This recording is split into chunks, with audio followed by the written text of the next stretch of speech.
Unified 911, anong matutulong namin sa'yo? Anya ti maitulong mi ken kapo. Anong may tatabang ko sa Unsay imo? akong ikatabang nimo? Ngini makadabang na misal ka no. Sa anumang wika o dialekto, may tulong na darating sa iyo.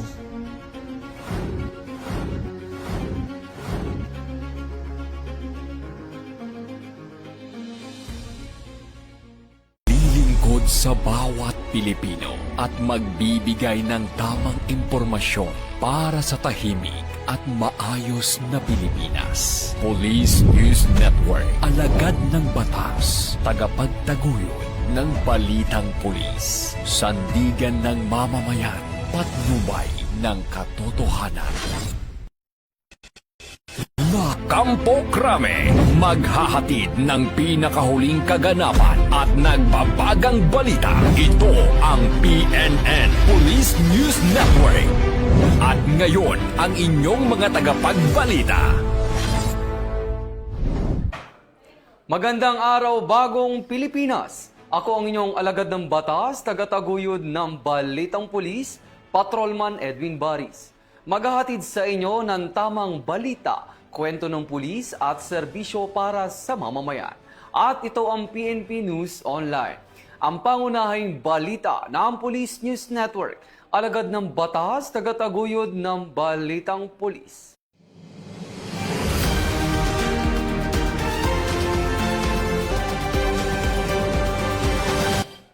Narito ang mga balitang hatid ng ating PNN correspondent mula sa iba't ibang panig ng bansa.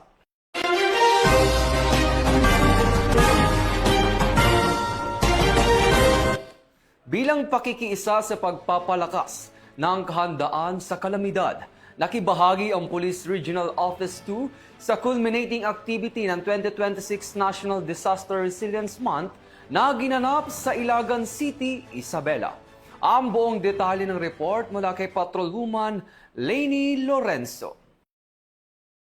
Kikiisa sa pagtatapos ng pagdiriwang ng 2026 National Disaster Resilience Month, dumalo si Police Brigadier General Mariano C. Rodriguez, Regional Director ng Police Regional Office 2, sa culminating activity na tampok ang Fire and Rescue Roadshow Capability Demonstration na isinagawa noong ika-31 ng Hulyo taong kasalukuyan sa Capitol Arena, Alibago City of Ilagan, Isabela.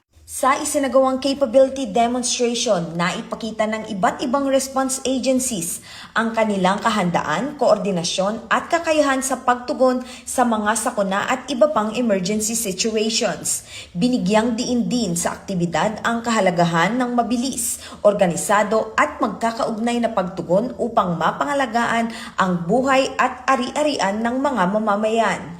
Bilang pangunahing katuwang sa pagpapanatili ng kaayusan at kaligtasan ng publiko, muling pinagtitibay ng Police Regional Office 2 ang suporta nito sa pagpapalakas ng interagency collaboration at pagpapatupad ng mga programang nakatuon sa disaster preparedness at resilience. Sa pamamagitan ng patuloy na pakikipag-ugnayan sa mga partner agencies at lokal na pamahalaan, nananatiling matatag ang pangako ng Valley Cups na maihatid ang serbisyong mabilis, tapat at nararamdaman sa buong lambak ng Cagayan.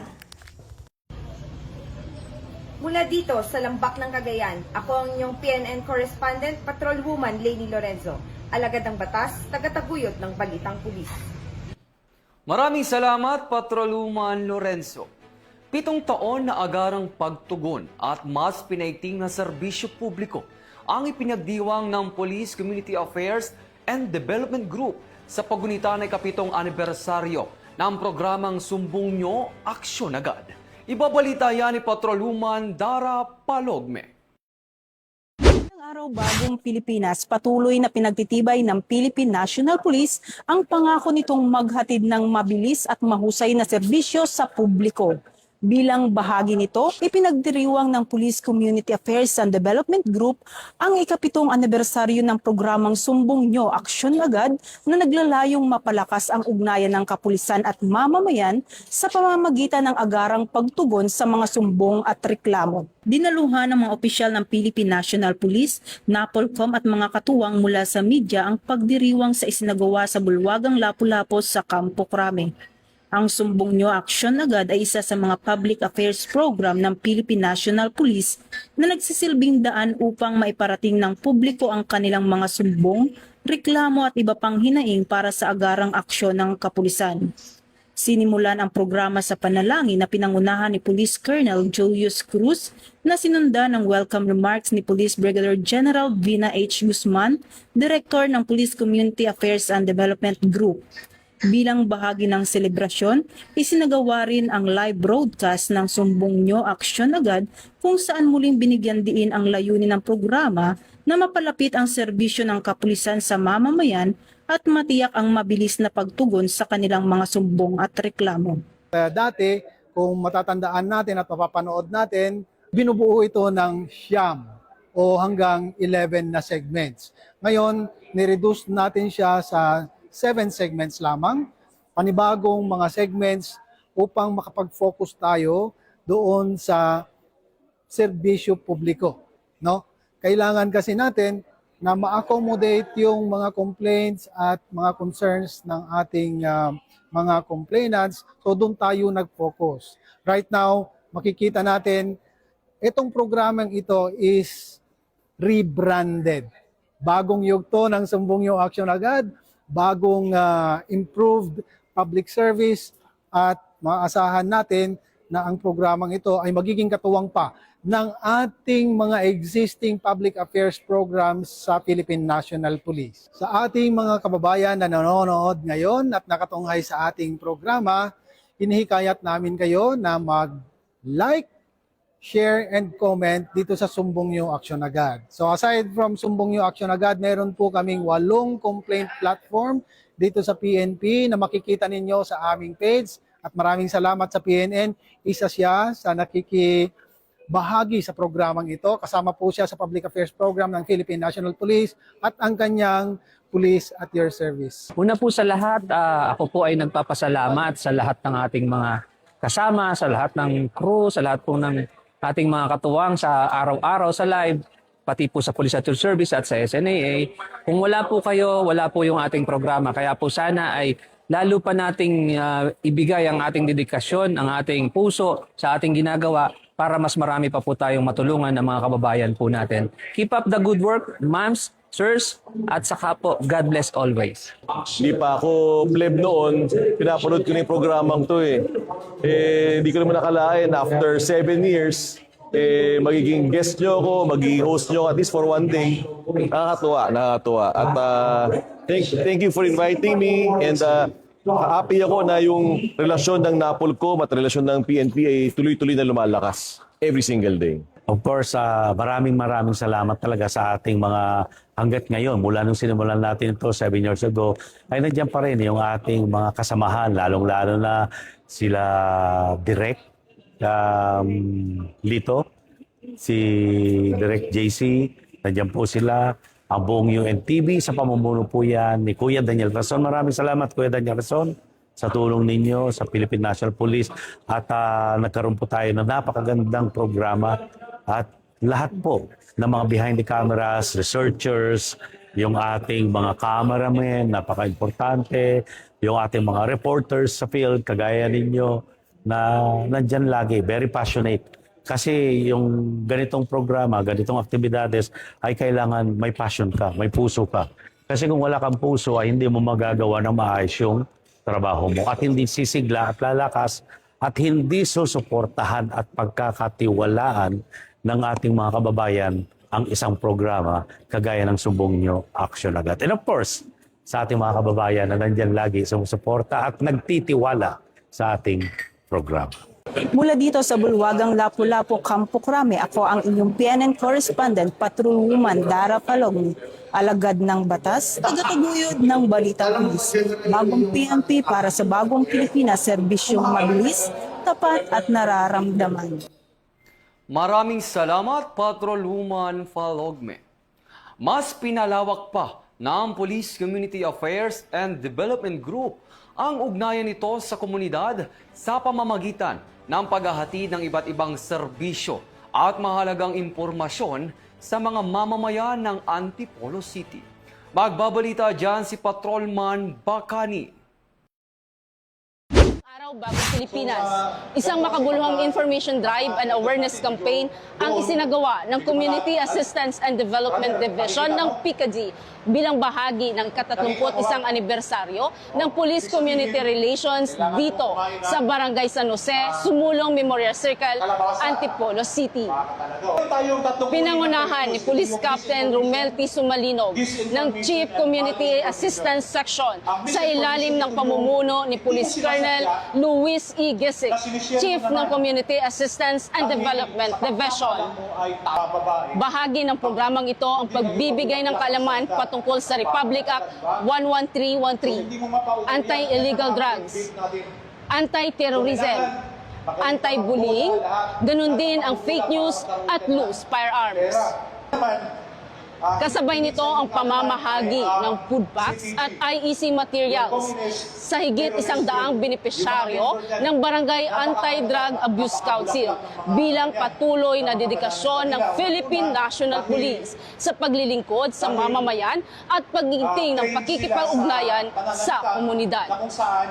Unang-una po, malaking tulong po ito sa amin po, tulad po dito sa amin sa Badak, na marami pong natutunan yung amin pong mga sityo tanod at mga coordinators kung ano po yung kahalagahan ng pagiging miyembro po nila sa isang organisasyon ko. Nagpapasalamat din po ako sa PNP Krame, PICAD po, dahil po sa kanila, nagkaroon po sila ng ganito pong programa. Patuloy na isinusulong ng Philippine National Police sa pamumuno ni Chief PNP Police General Jose Melencio Nartates Jr.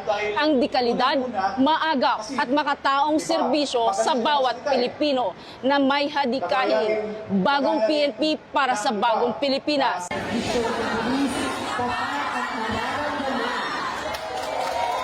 Mula dito sa Antipolo City, ako po ang Police News Network correspondent, Bat Makan, nalagad ng batas, tagataguyod ng balik.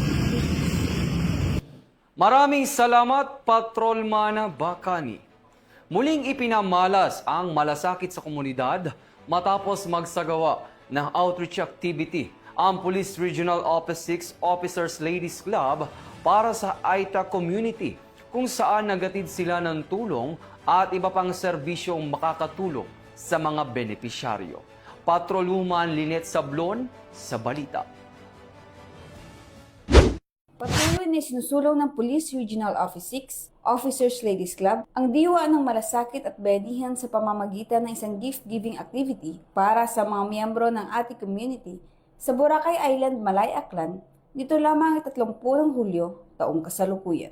Pinangunahan ni Mrs. Jasmine Tuanyo, Pangulo ng Pro 6 Officers Ladies Club, ang pamamahagi ng gift pack sa 64 na benepisyaryo mula sa komunidad ng Ate sa pangunguna ng kanyang tribal chieftain na si Delsa Justo. Layunin ng programa na maghatid ng tulong at saya sa mga katutubong Ate habang pinagtitibay ang ugnayan ng Philippine National Police at ng indigenous cultural communities sa rehiyon. Naging bahagi rin ng programa ang welcome song ng Ate community, pagpapakilala sa kanilang tribo, mensahe ng mga kinatawa ng programa at isang photo opportunity bilang simbolo ng pagkakaisa at pagtutulungan. Sa pamamagitan ng tagumpay na ito, muling ipinapakita ng Pro-6 ang kanilang patuloy na suporta sa kapakanan ng mga katutubong komunidad at ang pagsulong ng isang mas eksklusibo at magmamalasakit na serbisyo para sa lahat. Bilang bahagi ng hadikain nitong isulong ang responsive, trusted, and transformative policing tungo sa mas ligtas at mas mapayapang Western Visayas, kasabay ng pagsulong sa isang bisyon ng PNP na sa bagong PNP para sa bagong Pilipinas, serbisyong mabilis, tapat at nararamdaman. Mula rito sa ating village, Boracay Island, Aklan, ako yung PNN correspondent, Patrolwoman Lynette Sablon, alagad ng batas, tagataguyod ng balitang pulis. Maraming salamat, Patrolwoman Sablon. Agad na rumisponde ang mga pulis ng San Andres Municipal Police Station sa isang insidente na nauwi sa mapayapang pagkakadakip ng isang lalaking armado ng patalim sa Catanduanes. Magbabalita dyan si Patrolman Elzid Camano. Makapahihininga ang isa ng ito matapos ang mabilis na aksyon ng isang pulis upang mapigilan ng isang lalaking may hawak na patalim. Makikita sa video na malumanay na kinausap ng mga opisyal ng barangay ang lalaki habang humahanap ng magandang pwesto ang kapulisan. Sa mabilis na aksyon ng otoridad ay matagumpay na narescue ang lalaki na sinasabing may suliranin sa kaisipan at nakatakas mula sa kanilang tahanan bago magpagala-gala. Ayon sa ulat, huling namataan ang lalaki na naglalakad mula sa bayan ng Karamuran tungo sa karatig bayan ng San Andres habang may daladalang patalim na nagdulot ng pangamba sa mga residente. Sa pamamagitan ng maagap na pakikipagtulungan ng opisyal ng Karamuran at San Andres, mabilis na natanggap ng San Andres MPS ang impormasyon tungkol sa kinaroroonan ng naturang individual. Agad na mga karesponde ang kapulisan kasama ang MDRMO sa lugar. Na-recover mula sa lalaki ang ilang uri ng patalim na agad isinailalim sa tamang pag-iingat ng mga awtoridad. Sa ngayon, ligtas nang nakapailalim sa pangangalaga ng mga kinauukulang ahensya ang nasabing individual at sinigurong wala nang dapat ikabahala ang mga residente kaugnay sa insidente. Samantala, binigyang papuri naman ng Catanduanes Police Provincial Office sa ilalim ng pamumuno ni Provincial Director Police Colonel Virgilio Arbena ang nasabing pulis na kinilala bilang si Patrolman Norwel S. Piquillo dahil sa pagpapatupad ng tungkulin ng mahinahon at may profesionalismo. Nagpapasalamat naman si Patrolman Virgilio sa naging partisipasyon ng bawat isa upang makontrol ang sitwasyon at sa binigay na pagkilala ng PPO. Lubos ako nagpapasalamat sa aming Chief of Police sa kanyang gabay, sa aking mga kasamahan at sa mga opisyal ng Barangay Manambrag at Barangay Ubi, Karamuran. At sa aming Provincial Director mula sa pagkilala sa aming nagawang paglilingkod. Ang karanasang ito ay lalo pang nagpatibay sa aking dedikasyon at maglingkod ng may katapangan, malasakit at profesionalismo. Mula dito sa Catanduanes Police Provincial Office, ako po si Patrolman LZT Camano, nag-uulat para sa Police News Network. Bagong PNP para sa bagong Pilipinas. Serbisyong mabilis, tapat at nararamdaman. Maraming salamat, Patrolman Camano.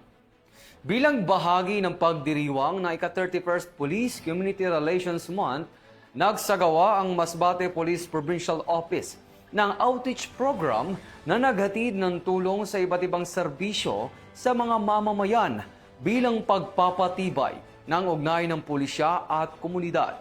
Magbabalita dyan si Patrolwoman Parancel May de Mesa.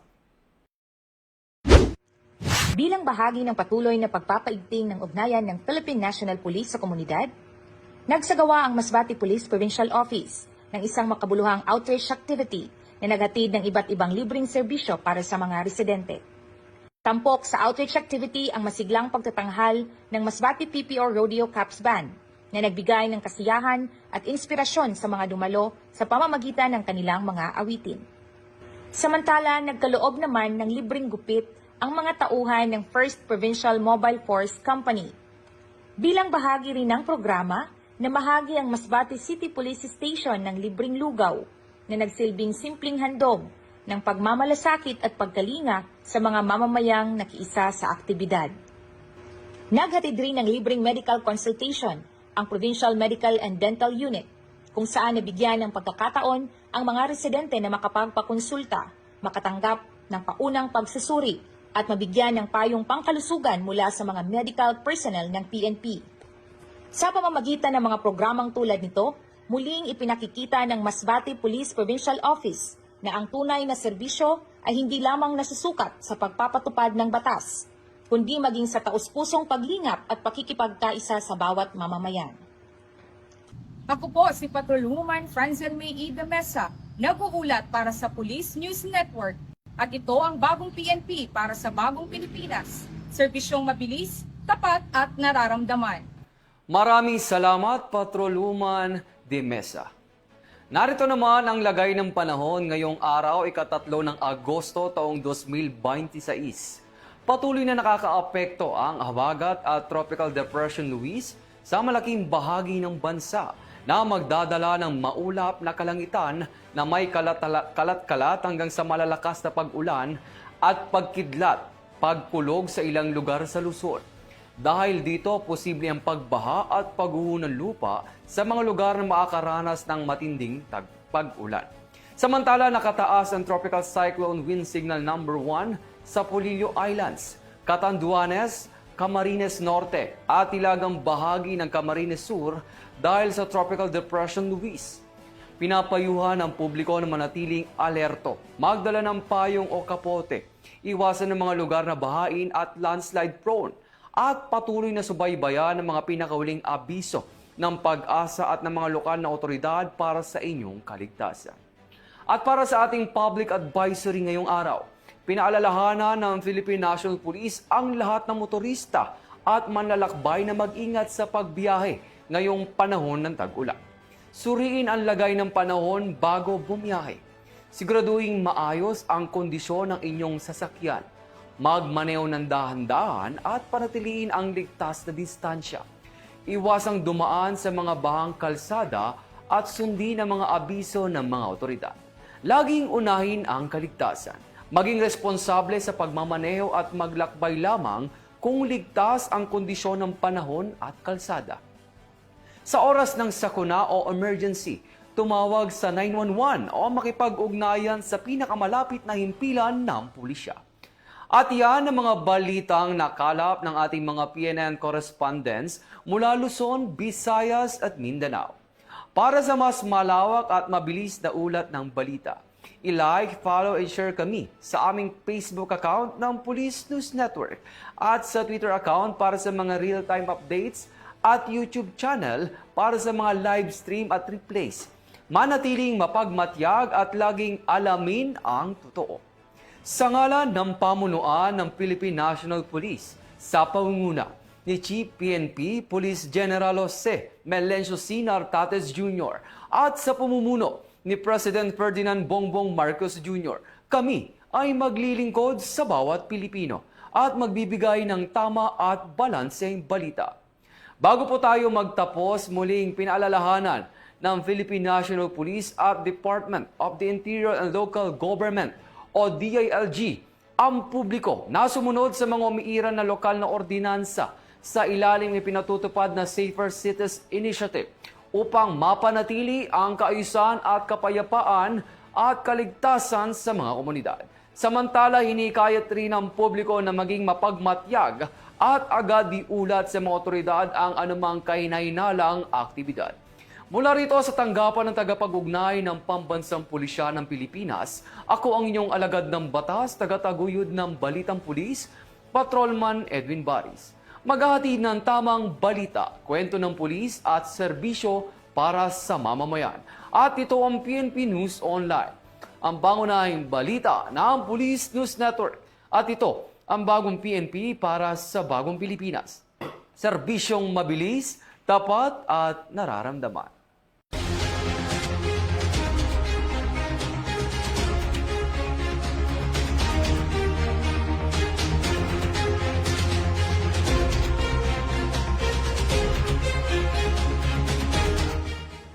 Police News Network, alagad ng batas, tagapagtaguyod ng balitang pulis.